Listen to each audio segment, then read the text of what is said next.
মাননীয় অধ্যক্ষ মহোদয়, মই ভাবোঁ ইয়াৰ পিছত আকৌ এমেণ্ডমেণ্টবোৰ মুভ হোৱাৰ কাৰণে আপুনি সুবিধা দিব।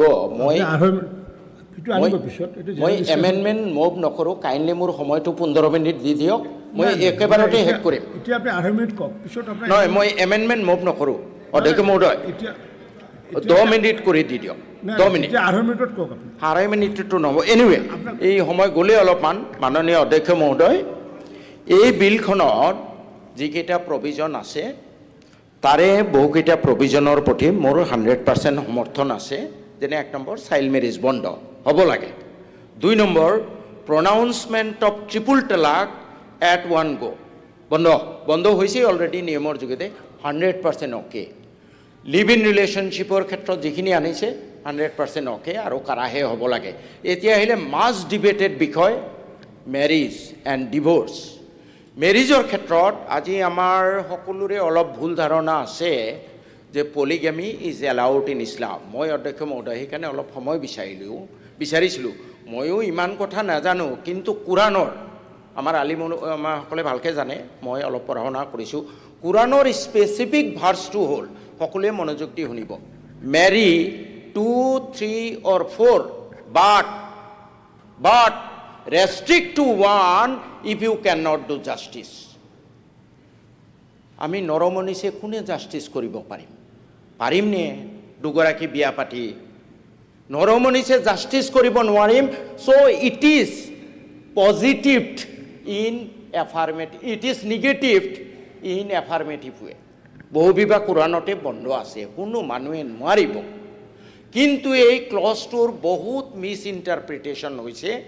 আজি এই ক্লজটোৰ সুবিধা লৈ পেলাই বহুতে বিভিন্ন ধৰণৰ অনিয়ম চলি আছে।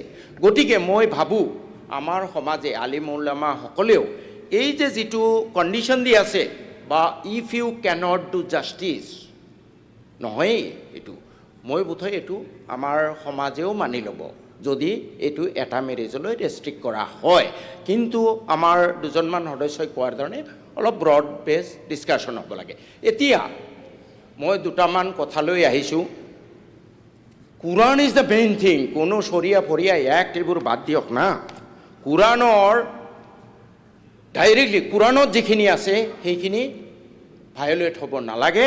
দিছ is guaranteed by article 25 and article 26।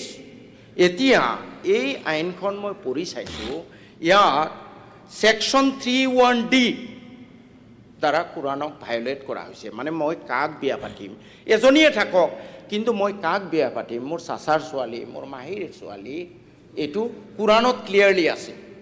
It is violation of the Quranic interpretation, Quranic verses. 2 নম্বৰত ছেকশ্যন 4(6) এইটো ভায়লেট কৰা হৈছে।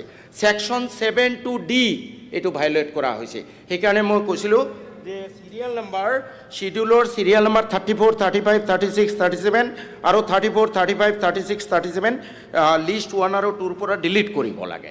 This is violation of the Quranic instruction. 3 number, sir, section most serious objection is section 36(2). most serious, ইয়াত কোৱা হৈছে right to remarry under subsection 1 includes the right to remarry the divorced spouse without any condition such as marrying a third person before such remarries. This is again কোৰাণত এইটো এটা ভুল ধাৰণা যায়, হিলা ফিলা এইবোৰ কৈ থকা হয়। হিলা কোৰাণৰ ক্লিয়াৰ কাট ইনষ্ট্ৰাকশ্যন হ'ল যে ডিভোৰ্চটো আল্লাহৰ ওচৰত আটাইতকৈ অপ্ৰিয়, don't do it.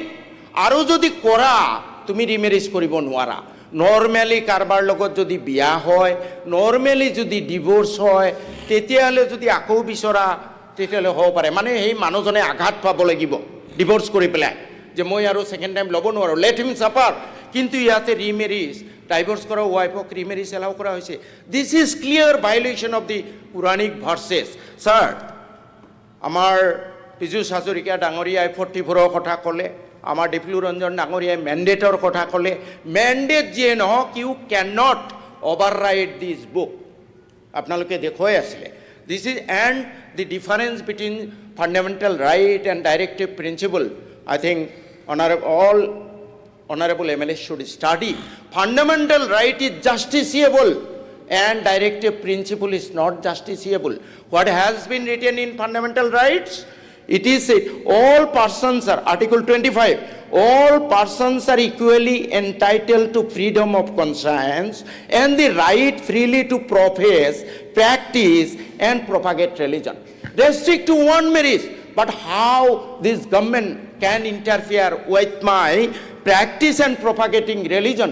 How it can allow remarriage of a divorced wife? How it can prohibit me marrying my brother's, my uncle's daughter? How it can? It cannot. These are against the Quranic verses.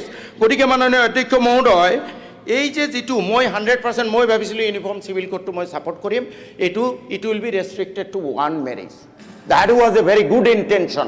কিন্তু ইয়াত এনেকুৱা কিছু আননেসেসাৰি provision, ৰিমেৰি, এটো লৈ কিয় কোৰাণক violate কৰিব খুজিছে? এটা মেৰিজত ৰেষ্ট্ৰিক্ট কৰক। কৰিব খুজিছে আপুনি আপোনাৰ মেৰিজ, এটা মেৰিজত ৰেষ্ট্ৰিক্ট কৰক। আৰু মই কাক কৰিম? এজনীয়ে কৰিম, মোৰ চাচাৰ ছোৱালী কৰোঁ নে মাইৰ ছোৱালী কৰোঁ? চ' sir, this is against the violation of fundamental rights. I do not know anything about Sharia law. This is violation of fundamental rights of the Constitution, violation of Article 25, violation of Article 26, which has been, these rights are guaranteed by the Constitution. So, যেহেতু number আছে বোধহয় pass হৈ যাব, মই এতিয়া amendment আনিলে যে এইটো ডিলিট কৰক, জানি বুজি আনিছে রিমেরি করার কারণে। What is the interest of the government on remarrying my divorced wife? It is disallowed. যিখিনি মুসলিম সমাজত ভুল কাস্টম চলি আছে বন্ধ কৰিব লাগে। এই যে হিলাফিলা, these are not allowed by Quran, these are not allowed. হালালাৰ বিষয়ে কওক। কাবুল ম্যাৰেজ নট অ্যালাউড। গতিকে স্যাৰ, যেহেতু সংখ্যাৰ বলত পাস কৰিব, I strongly, and this is with malafide intention, why the tribal has been left out? It is the Uniform Civil Code. So the government has brought it with malafide intention, just on the strength. You may get 120 seats, but still you cannot violate. This is the Bible for us.